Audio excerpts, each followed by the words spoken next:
Doctor madam, जरा ठीक से चेक करके बताइए ना।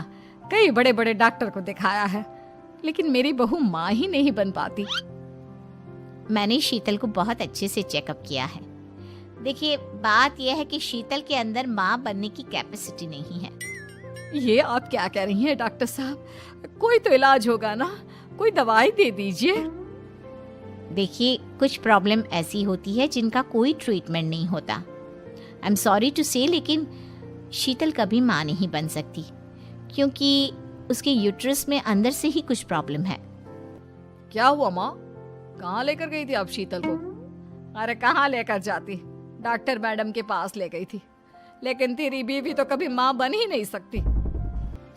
अभिमन्यु, क्यों ना हम अनाथ आश्रम से एक बच्चा गोद ले आए? क्या फर्क पड़ता है बच्चा हमारा हो या गोद लिया हुआ?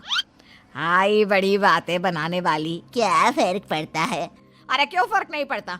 मुझे इस वंश को आगे बढ़ाने के लिए मेरे बेटे का खून चाहिए, किसी दूसरे का नहीं। लेकिन माँ, अब जानती हैं कि ये अब पॉसिबल नहीं है। मैं कुछ नहीं जानती।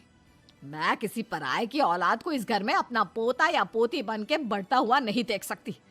मेरा वंश मेरे बेटे के खून से ही आगे बढ़ेगा। लेकिन मम्मी जी, ऐसा कैसे हो पाएगा? आप अच्छी तरह जानती है ना, मेरा और अभिमन्यु का बच्चा नहीं हो सकता। तो मैं अपने बेटे की दूसरी शादी करवाऊंगी और अपनी दूसरी बीवी से यह मुझे बच्चा पैदा करके देगा। कुछ दिनों के बाद, अभिमन्यु, मैंने तेरे लिए लड़की ढूंढ ली है। माँ, मैं आपको कितनी बार समझाऊं, मुझे किसी से शादी नहीं करनी है। पहले मेरी बात सुन।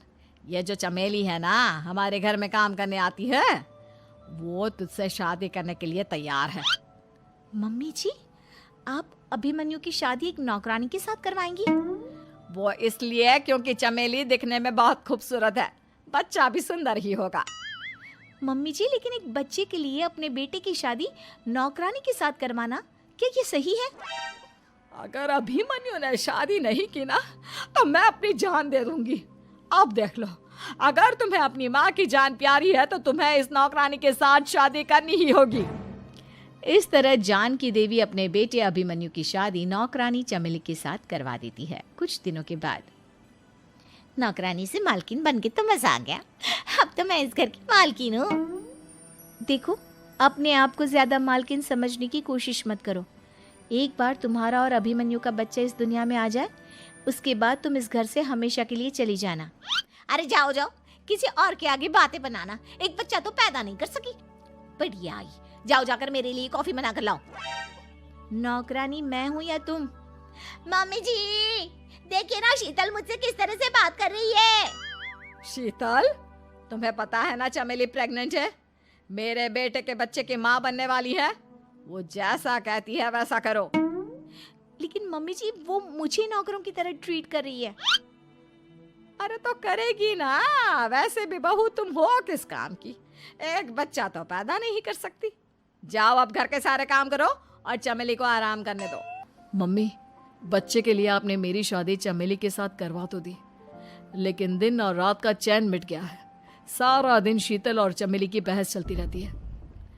अब शीतल को इस घर में रखने से क्या होगा?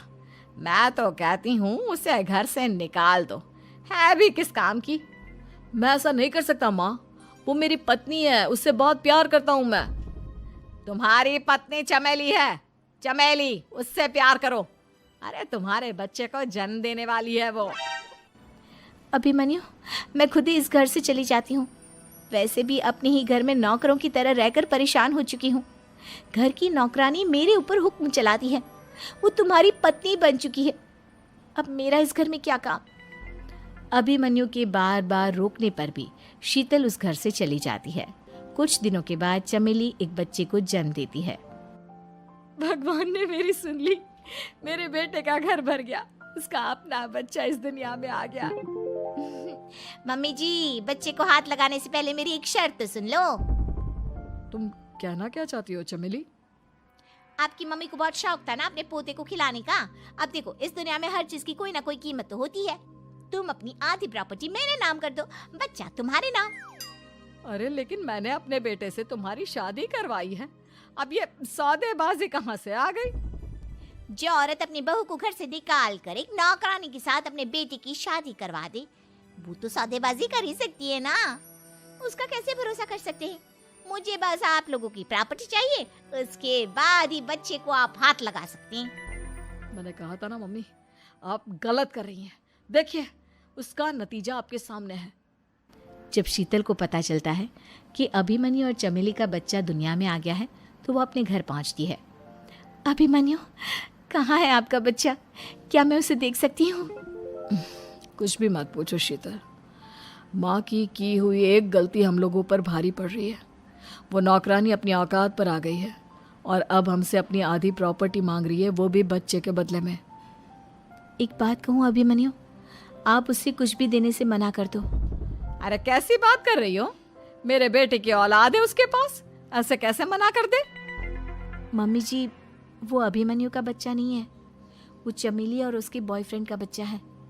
ये तुम क्या कह रही हो शीतल? ये देखिए वीडियो, चमेली और उसका बॉयफ्रेंड आपस में बातें कर रहे हैं कि उन दोनों ने मिलकर आपको बेवकूफ़ बनाया है और अब इस बच्चे के बदले आपसे प्रॉपर्टी भी हड़प लेंगे। हे भगवान, ये मुझसे क्या हो गया? ना तो बच्चा मिला और अपने बेटे की नौकरानी के साथ शादी करवा दी सो अलग। अब क्या होगा? मुझे माफ कर दो शीतल, मेरी वजह से तुम्हें बहुत तकलीफ हुई है। अभिमन्यु, मैंने कहा ना, उस नौकरानी को उसके बच्चे सहित इस घर से बाहर निकाल दो। लगता है मेरे अभिमन्यु का बाप बनने का सपना अधूरा ही रह जाएगा। अभिमन्यु, अपनी मम्मी से कहो कि परेशान ना हो।